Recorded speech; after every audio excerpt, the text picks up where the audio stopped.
Even the plank stiffness of this old, unyielding settee can't arrest my body's incremental slink into seraphic deliverance. It evokes my time at the university residences in Aberdeen, lying in the dark, basking in exalted freedom from the unbending fear that coalesced in my chest, like the thick phlegm did in his.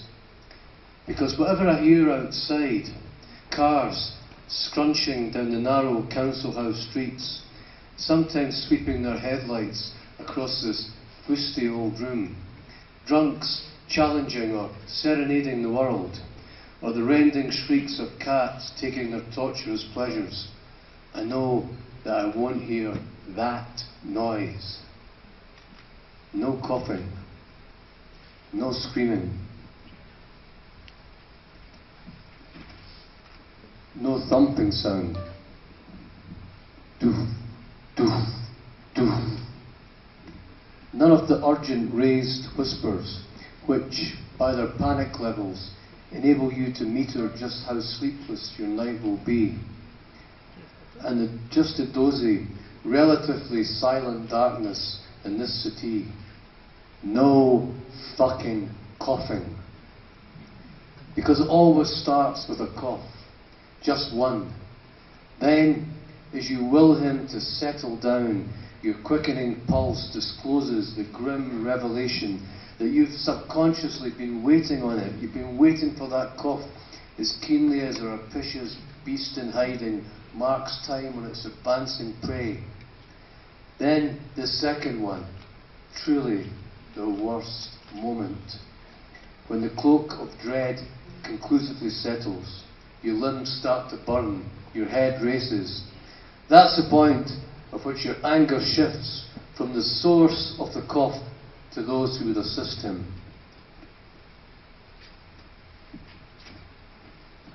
Just fucking leave it, you cunts! But of course, you hear the disturbance from behind the diaphanous walls, a weary sigh, the sharp click of the light switch, the skittish footsteps. Then the voices, coughing, cooing and pleading before the grim procedure starts, the postural drainage. Doof, doof, doof, doof, doof, doof. That dread rhythm of my father's big hands pounding on his thin, crooked back, insistent, even violent. Such a different sound and beat to my ma's timorous taps. Their hushed and exasperated encouragement as you try to telepathically attenuate his ragged, desperate pulls to your own tightening inhalations. I wish they would leave him in the hospital. Just keep him the fuck away. I'm never going back to that house until he's gone forever. It's so wonderful that from this haven you can forget all that and just let your mind and body dissolve into sleep. Come on, son! Up! Move it! Awakening, sore and stiff, to the gravelly voice of my father. He's standing over me, his thick brow furrowed, naked from the waist up, his chest a forest of blondie grey fur, as he brandishes a white toothbrush. It takes me 3 full seconds, each measured in an eye blink, to remember that I'm on my grandmother's couch in Cardonald.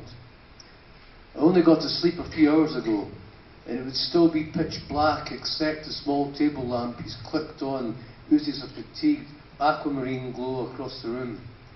But he's right, we have to go, we have to make the bus at St Enoch Square. I know that once I get going I'll be fine, even though I'm a little untidy. Fucking doing it again! I ken that once I get moving I'll be fine, even though I'm a bit scruff order, and I asked to borrow Grand's iron, just to get the worst creases out of the navy Fred Perry, before I pull it over my thin, white, goose-bumped body. Dad's having none of it, but forget it, he says.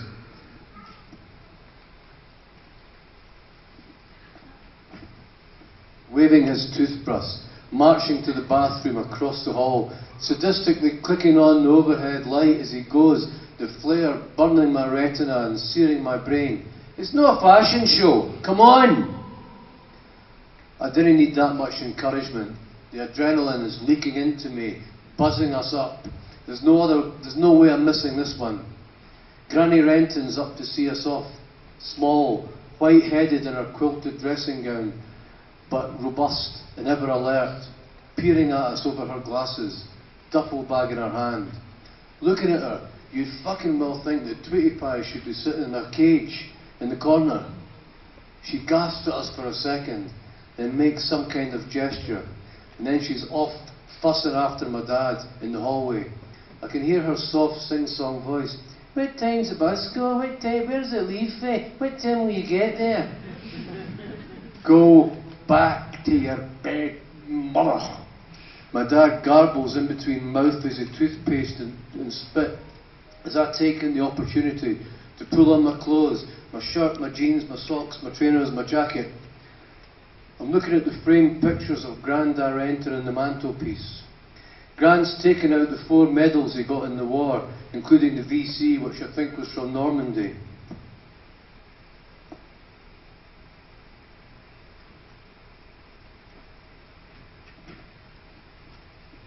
He wouldn't have liked him being on display like that. He kept him in an old baccy tin, and he always had to be cajoled into showing us them. Fair play to him. He told us right from the start, me and my brother Billy, that it was all fucking bullshit. That some brave men got no medals for their heroics, while wankers could get decorated for nothing. I recall one time when we were on holiday in the guest house down in Blackpool, I was pressing him. But you were brave, eh, Grandad? Charging up that beach, you must have been brave. I was scared, son, he told me, his face bloodless and sombre. But most of all, I was angry at being there, really angry. I wanted to take it out on somebody and then go home. But that man had to be stopped, oh fella, my dad had implored. You said so yourself. I know that. I was just angry that he was allowed to get started in the first place. The 2 pictures of Grandad Renton offer subtle contrast. In one, he's a cocky young gadge in a uniform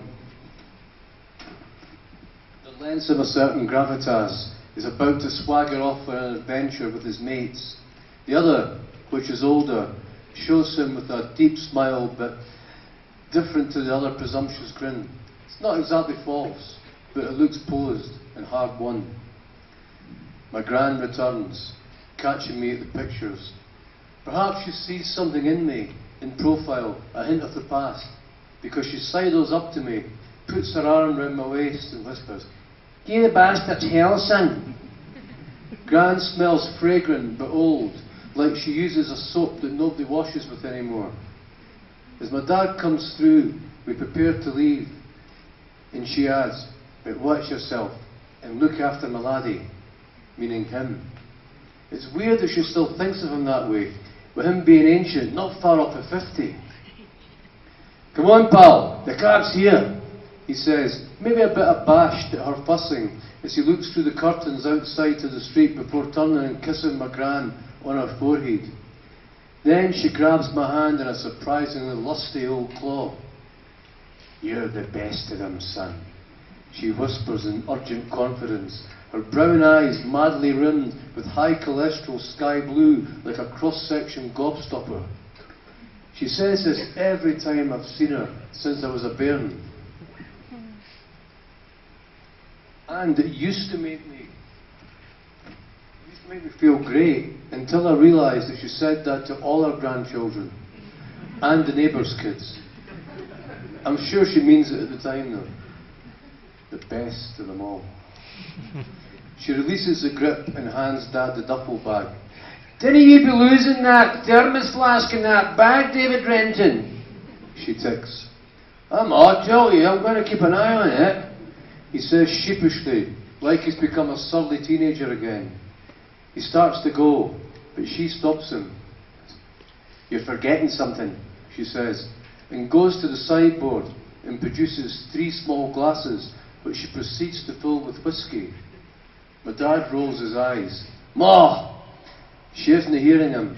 She raises a glass, compelling us to requite the gesture. Although I hate whiskey, and it's the last thing I want this early in the morning. "Here's to us, boys like us, damn few and they're all deed," she croaks. Features pinching and witch-like recalcitrance. Dad knocks his one back in a winner. Gran's is already gone by a kind of osmosis. I didn't even see her put the glass to her lips. It takes me 2 retching gulps to get the rancid crap down. "Come on, son, you're a rentin'," she shouts. Then Dad nods to me, and we're off. "She's an awful woman," he says with irksome affection as we climb into the big black taxi, my stomach burning. I wave at her small figure, standing in the doorway in the murky street, willing the daft old bat to get back inside into the warm. Glasgow. That was how we learned to spell it at primary school. Granny likes a small glass of whiskey. Thanks for listening, folks.